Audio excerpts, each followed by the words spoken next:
Hey, Phil, welcome to the show. Hi, Jason. Great to be with you in the audience today. Yeah. Tell us who you are and what you do.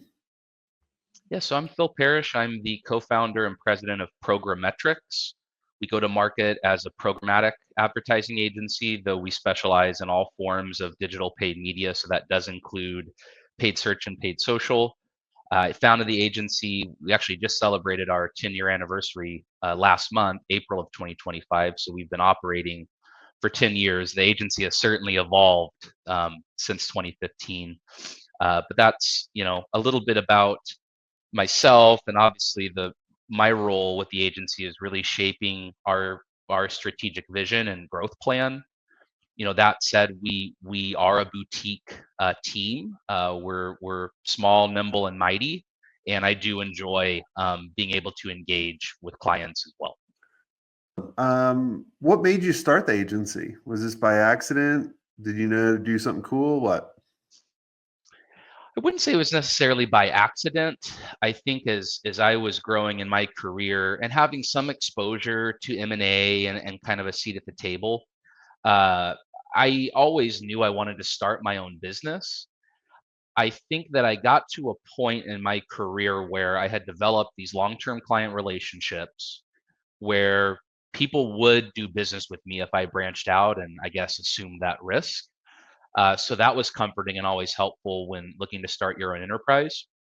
But in all of the things I learned throughout my career, I got to a point where you're asking yourself, I can do all of these things that this company I work at does. So why don't I just do it for myself?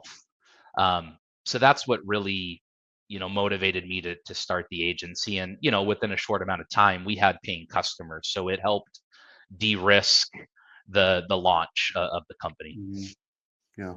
And, over the 10 years, obviously you've gone through several different phases and stages, and you probably have you gotten to a points over those areas where you're like, "This is it, the business is going under," or I don't know if I can grow it any further. And then it's like something surprised you and then you got over that.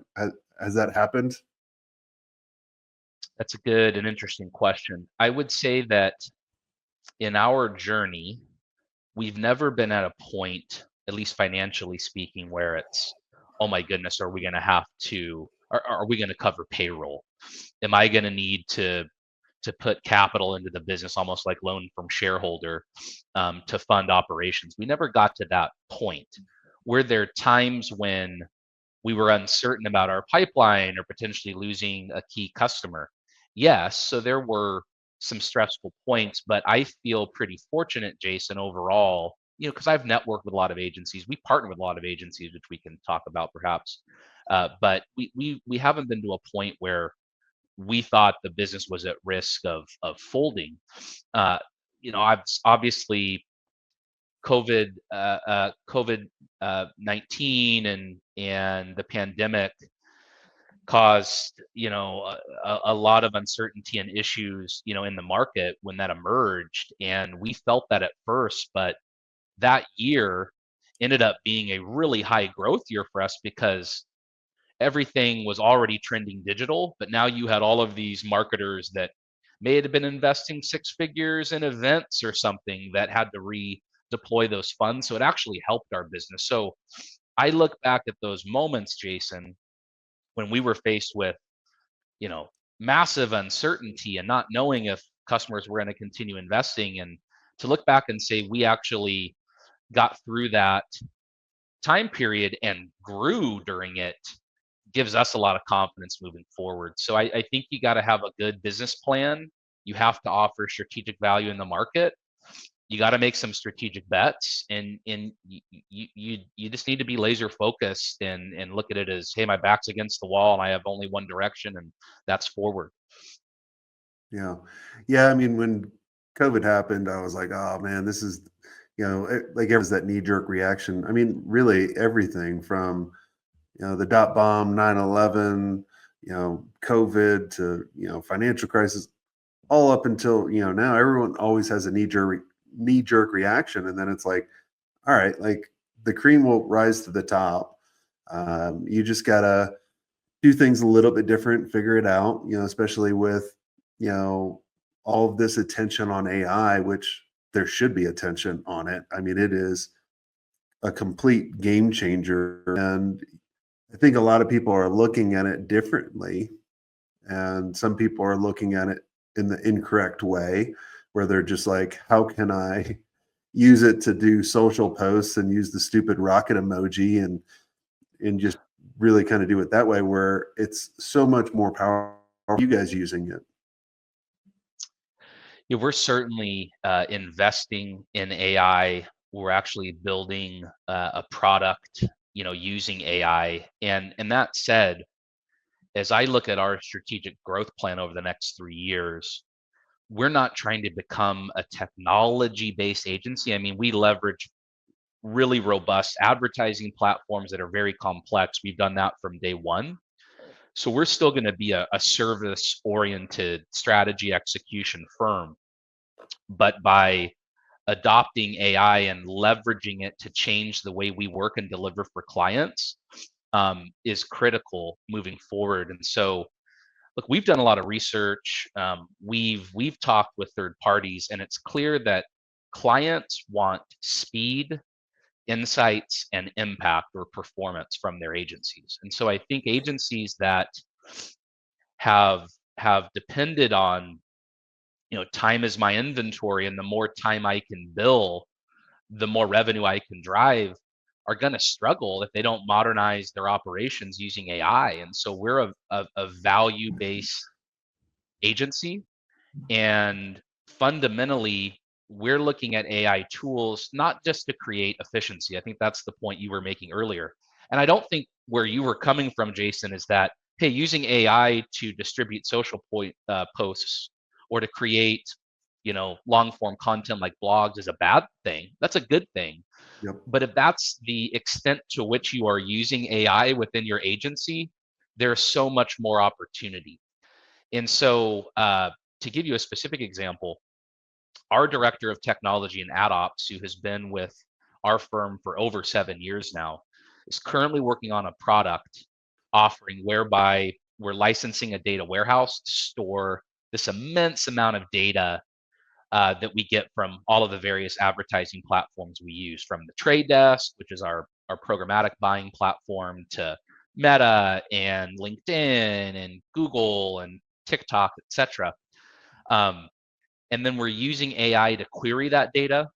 We're in the process of developing what we're calling our own proprietary optimization techniques or rules-based optimizations that are unique to our agency.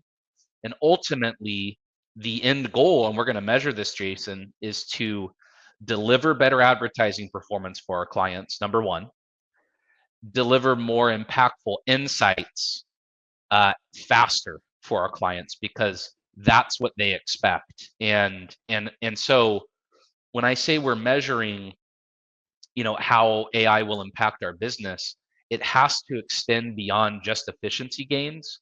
We have to show that these investments we're making, the tools we're leveraging, are driving a positive impact on our margins and overall ability to scale. Yeah. Yeah. I mean, I just fired an agency that was working for us.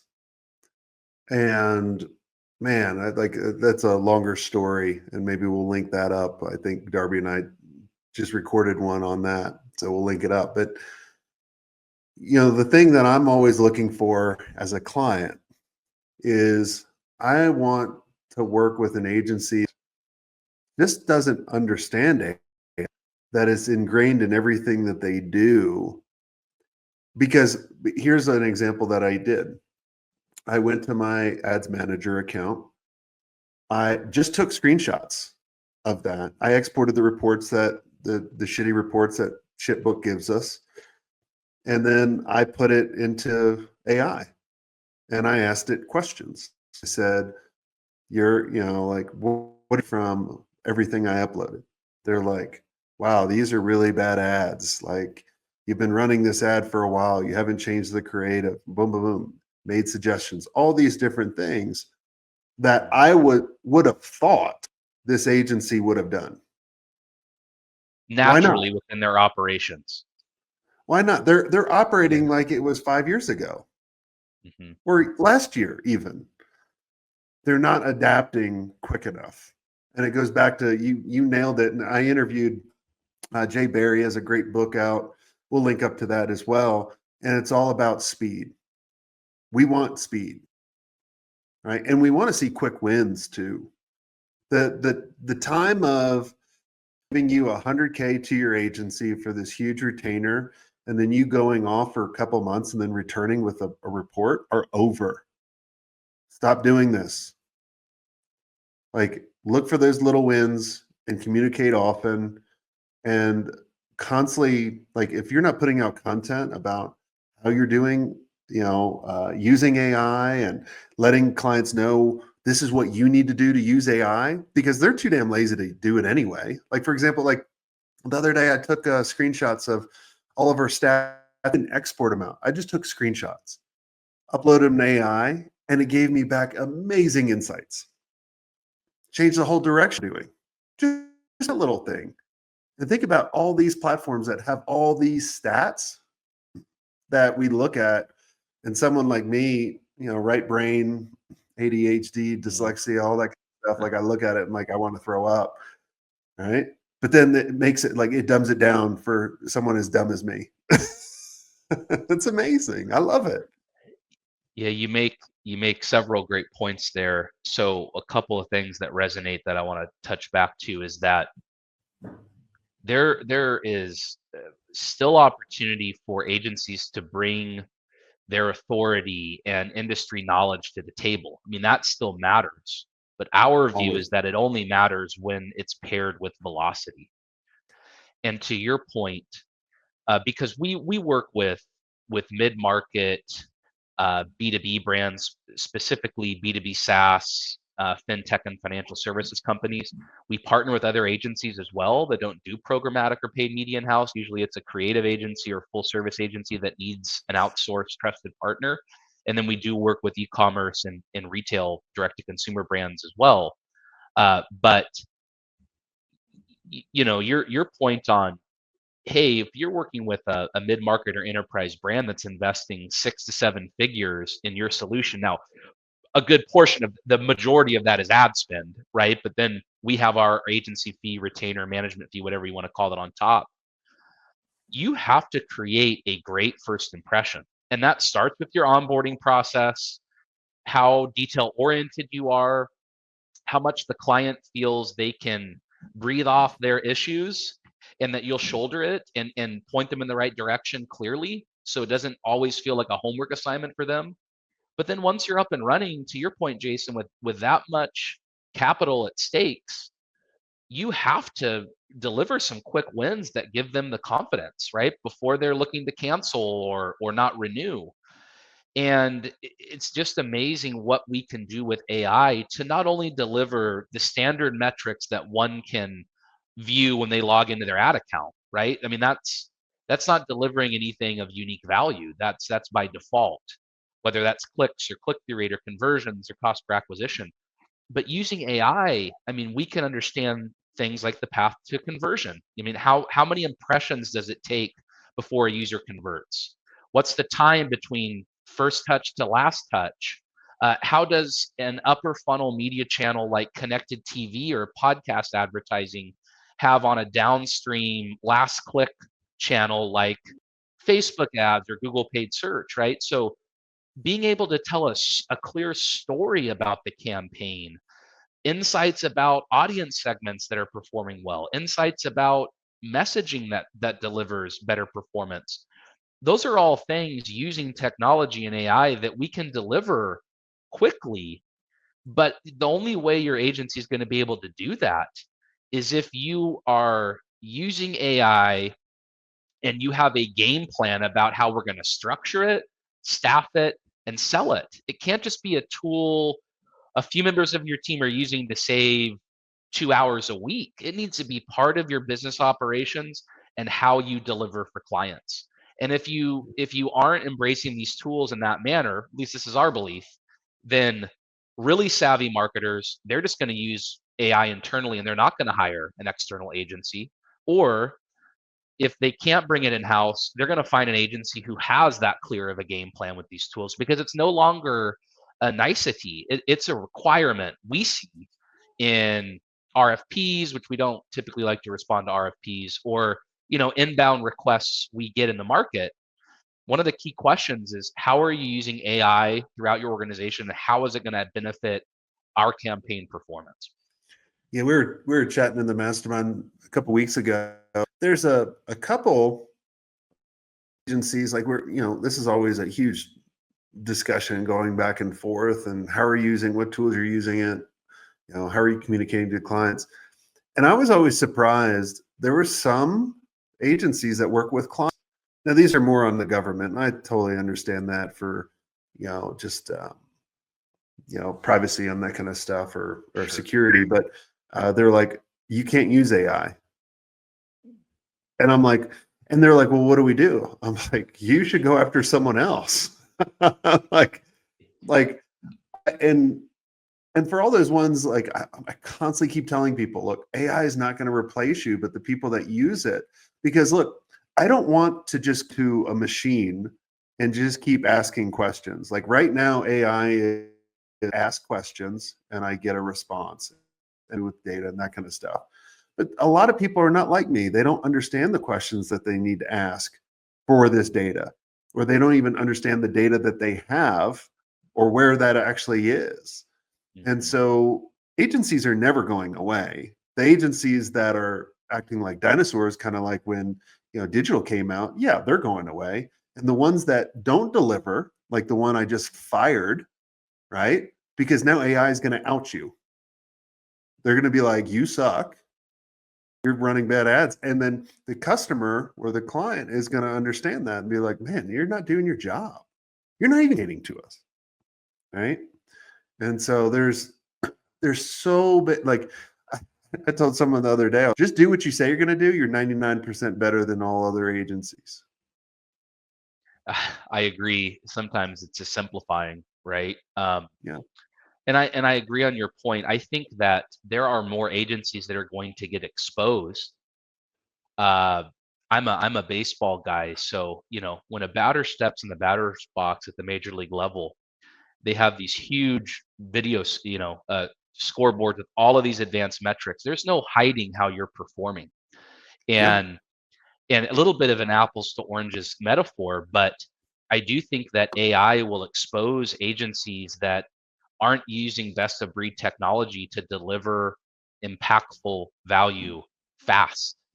But to your point, it's, these tools aren't replacing the advertising agency model. And I'm going to generalize here. I do think that AI can impact different types of agencies. So I think that, your more traditional creative agency that's building ads, hey, some of those AI tools, yeah, I mean, it's pretty amazing what those tools can do. And it can be argued, can it replace humans? I think on our side with paid media, and specifically programmatic, the industry is not at a point. I mean, those, like the trade desk that we do a lot of business with, programmatic buying platform, it has, it's had AI solutions for years and years. So we've been using its AI. It is not to a point where it can just replace human beings from building the campaign strategy and executing. That's going to take a It's lot of getting time. there, though. It's getting there. It's helping our, what we call traders, our hands-on keyboard, campaign managers, manage more clients and deliver better results. So, the way we look at our use of AI is that if we do this well, if we bring this product to market and we can execute, it's going to enable us to manage more clients. So that means we're driving additional revenue. We're driving incrementally better advertising performance for our clients using AI and querying, our data warehouse, all of those things. We're delivering insights faster, and we're doing all of this, Jason, without having to invest in new talent at the rate we otherwise would have. So if we can secure and manage with a great degree of accuracy, care, and performance, and hire one less trader or 2 less traders a year, that could be a swing of $200,000, Jason, that goes to the bottom line. And that's not because I'm sitting here as an agency owner that's cheap and not willing to invest in my team. I'm making those investments, but I'm making it in technology, and I'm giving really smart people that we pay really well these Ferrari tools to use to do better at their job, to drive more efficiency and add more value to clients. That just makes a ton of sense to us as a business. Why wouldn't we do that? And I think more and more agencies need to adopt that mindset. It's a tool that can aid and help you scale and grow faster and deliver better value to your clients. If you're just looking at it as a threat, you're not going to enter the ball game. You're going to be exposed and you're going to be replaced.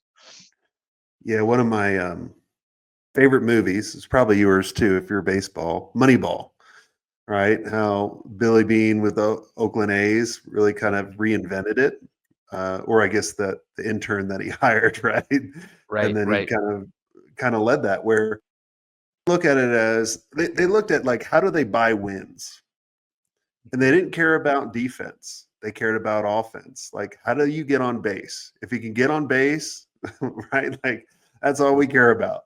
Because if we can get on base, how much is a getting on base cost? How much is it a run cost? And that's kind of buying wins. And, since that movie, I always think about it with an agency of going, what is your get on base? What are the things that are the high impact? What are the things that are low impact that doesn't matter, right? Like in baseball, obviously defense does matter, but, he kind of proved it for a long time and reinvented the game for a little bit. But like if you're an agent that just does data entry, right? Like especially with what Zuck talked about with Meta, right? Mm-hmm. They're creating things where you go, this is the audience I want to go after. I want to go after agency owners that are over 500,000 in revenue, blah, blah, blah, blah, right? Boom.